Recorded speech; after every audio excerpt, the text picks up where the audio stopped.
आज मैं आप लोगों को दसम स्कंध का उत्तरार्ध का 61वां अध्याय सुनाती हूँ, जिसमें श्री कृष्ण जी के पुत्रों का नाम और रुक्म वध का वर्णन है।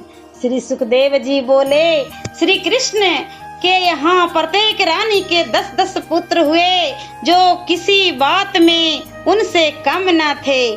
श्री कृष्ण जी घर से कहीं बाहर नहीं जाते थे, न कहीं रहते थे। यह देखकर वे राजकन्याएं उनको अपना ही प्यारा जानती थी, क्योंकि वे यह न जानती थी कि भगवान तो सभी आत्माओं में रमन करते हैं।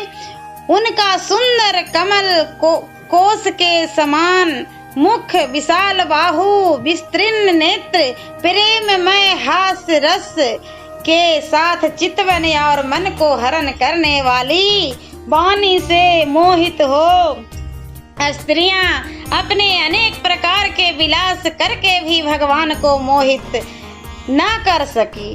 गुड़ हास्ययुक्त कटाक्ष के द्वारा बतलाए हुए अभिप्राय से मनोहारी भ्रुकुटी मंडल द्वारा प्रेरित सूरत संबंधी विचारों से ढीठ काम बानों तथा अन्य भी काम शास्त्र के प्रसिद्ध उपायों से 16,108 स्त्रियां श्री भगवान के मन को वश में न कर सकी। जिनकी पदवी को ब्रह्मादि भी नहीं जानते, उन लक्ष्मीपति भगवान को पति पाकर वे स्त्रियां निरंतर बढ़ती हुई प्रीति से इस प्रकार स्नेहमयी हास्य कटाक्ष और नवीन संग में उत्पन्न होने वाली उमंग आदि विलासों का सेवन किया करती थी। यद्यपि प्रत्येक रानी के पास सैकड़ों दासियां थी, फिर भी स्वागत, आसन, श्रेष्ठ पूजन, चरण धोना, बीड़ा देना, पंखा झलना, चंदन लगाना, चरण चापना, पुष्प माला पहनाना, केश संभालना, स्नान और भोजन करवाना आदि यह उपचार स्वयं करके वे दासी भाव निभाती थी।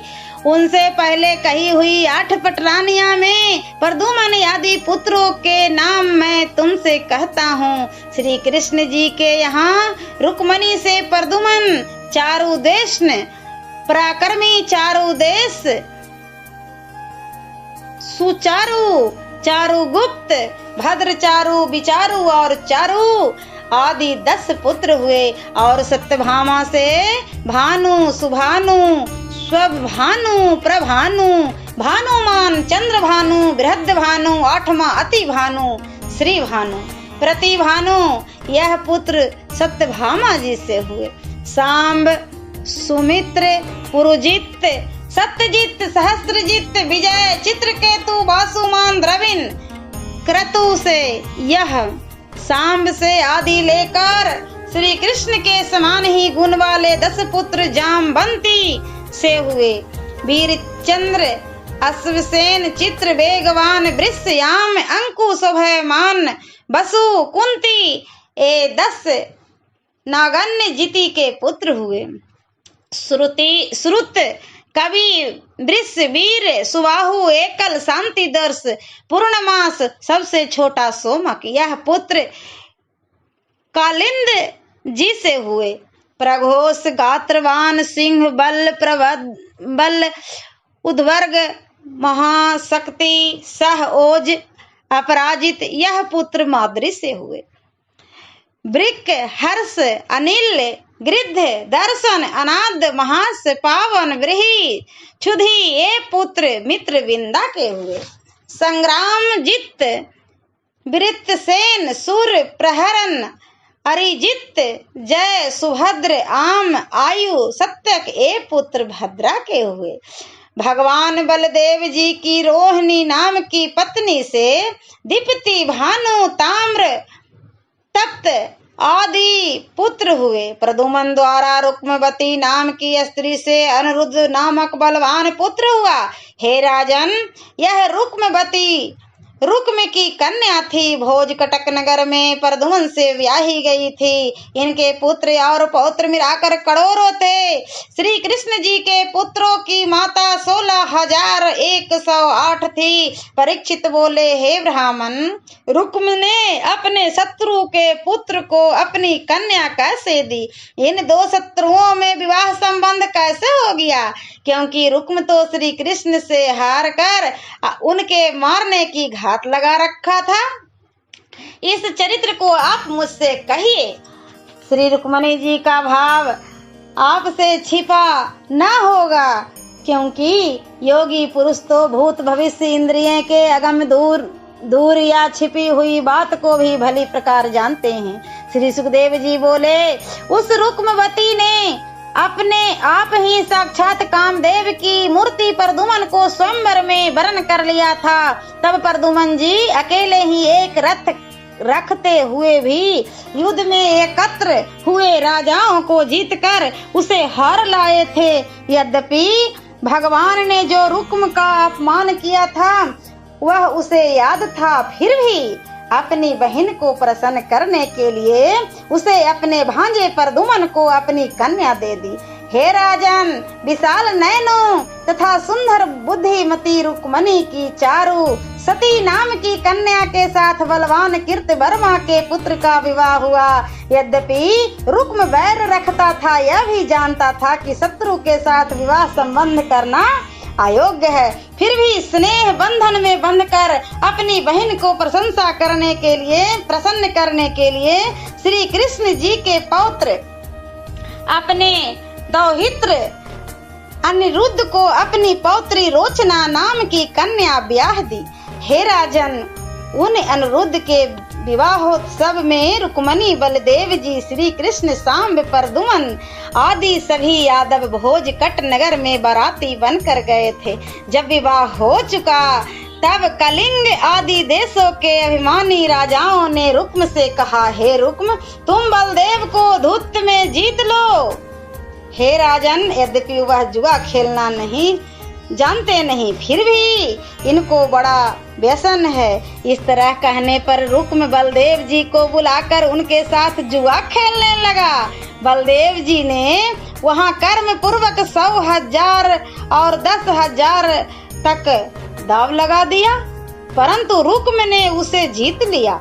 तब कलिंग राजा ने दांत दिखाते हुए बलदेव जी की बहुत हंसी उड़ाई।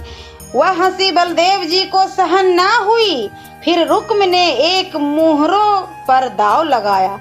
बलदेव जी ने उसे जीत लिया, परंतु रुक्म ने छल करके कहा कि मैं जीता हूँ।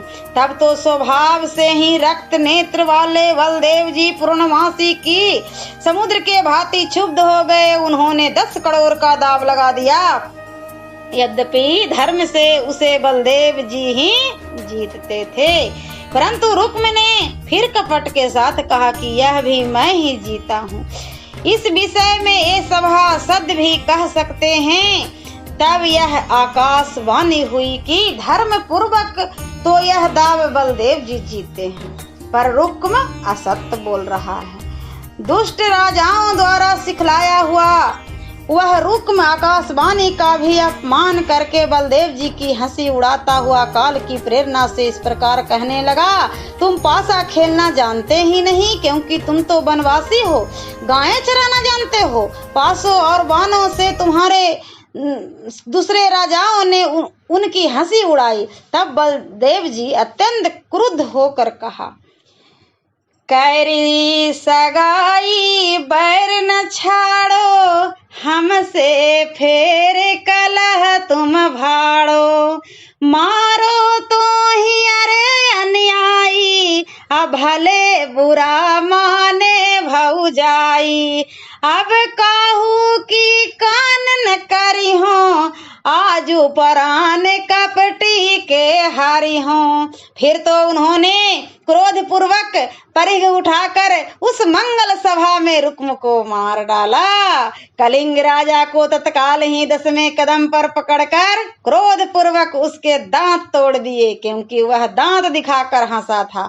फिर तो अन्य राजागण बलदेव जी से परिध से पीड़ित होकर डरते भाग निकले। उनके भुजा, जंघा और मस्तक टूट गए थे और देह रक्त से लथपथ थे। हे राजन, जब श्री कृष्ण का साला रुक्म मारा गया तब उन्होंने ना तो अच्छा ही कहा और ना बुरा, क्योंकि अच्छा कहने में रुक्मणी जी और बुरा कहने में बलदेव जी अप्रसन्न होने की आशंका थी। फिर दुल्हन के साथ दूल्हे अनिरुद्ध को रथ में बिठाकर बलराम आदि सब यादव भगवान का आश्रय पाकर सब कार्य सिद्ध करके भोज कट से द्वारका को लौट आए। ओम नमो भगवते वासुदेवाय नमः। और 10वें स्कंध का उत्तरार्ध का 62वां अध्याय मैं अगले वीडियो में सुनाती हूँ।